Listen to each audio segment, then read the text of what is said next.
Hey guys, and welcome to a new video on how to do. Today I will show you how to make a creative color effect.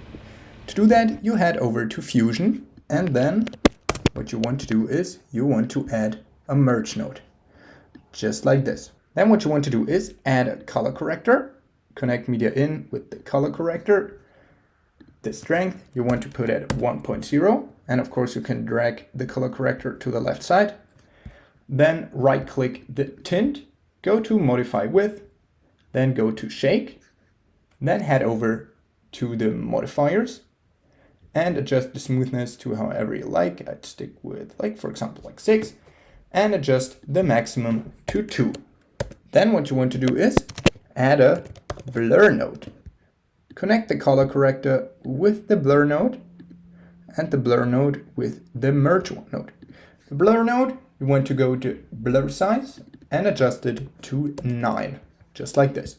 Then you want to head over to the merge, go to apply mode, and don't go normal, but go screen. Then you can adjust the size and bring down the blend, just like this.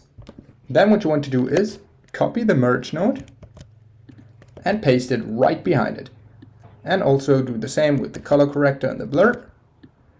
Then connect the media in with the color corrector too, and the blur node with the merge one.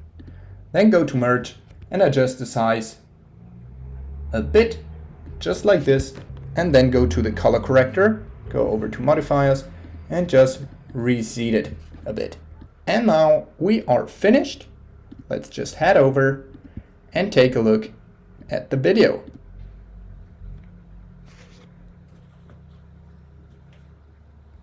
Alright, that was a quick tutorial on how to make a creative color effect in DaVinci Resolve 18.